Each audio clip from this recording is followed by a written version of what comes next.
تفسیر میں جلد نمبر 5 میں حضور ضیاء الامت واقعہ تعریف فرماتے ہیں عبداللہ ابن عمر رضی اللہ تعالیٰ عنہ کی روایت فرماتے ہیں میں حاضر تھا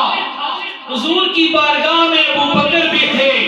رضی اللہ تعالیٰ عنہ انہوں نے ٹاٹ کا لباس پہنا ہوا تھا اور آگے سے اسے باندھا ہوا تھا ٹاٹ اس طرح باندھا ہوا تھا کہ جبریل امی آئے سلام کیا عرض کی یا رسول اللہ ابو بکر نے اس طرح کا لباس کیوں پہنا ہوا ہے اللہ کے فرشتے ہیں بھیجتا کون ہے جبریل کو اللہ تعالیٰ کیا معلومات نہیں دی ہوں گی آگے سنیں بڑا دلچسپ واقعہ ہے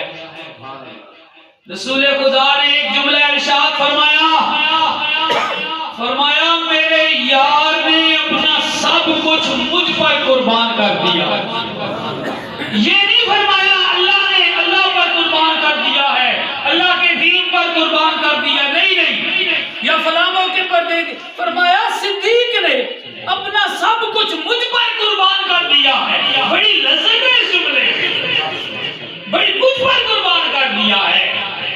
حضرت جبریل فرماتے ہیں یا رسول اللہ اللہ تعالیٰ ابو بکر کو سلام پیش فرماتا ہے انہیں دیجئے اللہ کا سلام اور پوچھئے کیا اس حالت میں خوش ہے رسول خدا ابو بکر صدیق کو اللہ تعالیٰ کا سلام پہنچاتے ہیں اور پوچھتے ہیں کیا خوش ہو ابو بکر صدیق فرماتے ہیں کیوں نہیں خوش کیا میں ناراض ہو سکتا ہوں میں راضی ہوں اپنے رب سے راضی اگلا جملہ سنیے اللہ کی راہ میں خرچ کرنے والے مومنوں جو اللہ کی راہ میں خرچ کرتا ہے اس کی توقیر سنو رسول خدا کو جبریل امین نے فرمایا یا رسول اللہ آج اس طرح کا لباس صرف ابو بکر نے نہیں پہنا ہوا بلکہ اللہ نے عرش کی ساری مخلوق کو حکم دیا کسی طرح کا ٹاٹ کرنا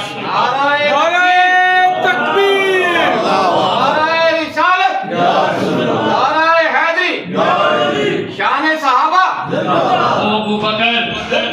آخری واقعہ وہ ابو بکر صحابہ کی وجہ سے نور لگی ہے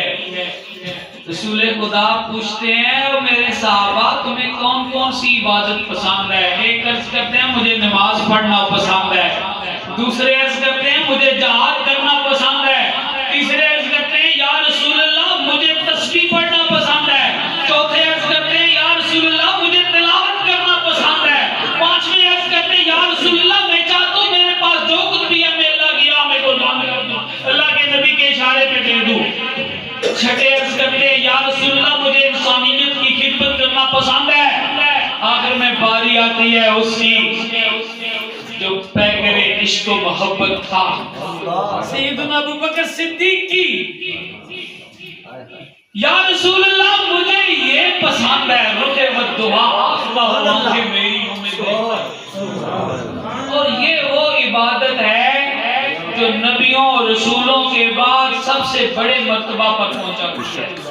اللہ کے نبی اور رسولوں کے بعد مرتبہ صحابیت ہے اور صحابہ وہی ہے جس نے ایمان سے رسول خدا کی زیارت کی بڑے بڑے ولی کامل نمازیں پڑھتے رہے سارا کچھ یاد کرتے رہے شہید ہو جائے شہید ہو سکتے ہیں نہ صحابی نہیں بنتے صحابی وہی ہے جسے رسول خدا جس نے ایمان کی حالت میں یا رسول اللہ نظر میری ہو چہرہ آپ کا ہو دوستان عزیز وقار اللہ پاک اس آستانہ نور کو آباد و شاد رکھے آمین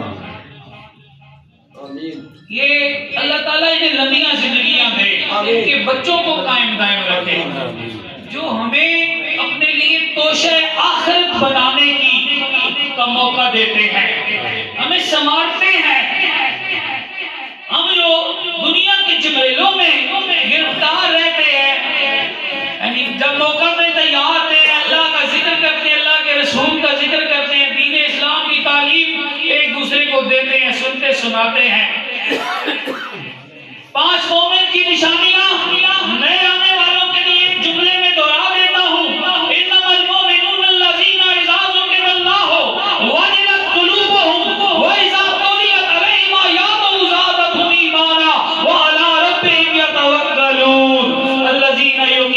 الصلاۃ ومما رزقناہم ينفقون. مومن وہی ہے جب اللہ کا ذکر کیا جائے تو اس ڈر جائے, جب قرآن کی تلاوت سنے تو اس کے ایمان میں اضافہ ہو, اس کا سارا بھروسہ اپنے اللہ پر ہو, نماز قائم کرنے والا ہو, بیوی بچوں سمیت نماز ادا کرتا ہوں. بیویوں کو بڑا اہم بات ہے, بیویوں کو دنیا کے کاموں میں ہم ڈانٹ ڈپٹ کرتے ہیں, کاش میں اور آپ نماز کے لیے بھی انہیں حکم دیں اور اسی طرح بچوں کو بھی دیں. پھر کیا ہے اولئک هم المؤمنون حقا, اللہ تعالیٰ ہمارے یہی حقیقی مومن ہے. لہم درجات عند ربہم ومغفرۃ ورزق کریم, ان کے لیے درجے ہیں, مغفرت ہے, اگر بھول چوک ہو بھی جائے ان کے لیے مغفرت ہے, ورزق کریم, اور عزت والی روزی ہے, عزت والا رزق ہے. آؤ دوستو مومن بن جائے.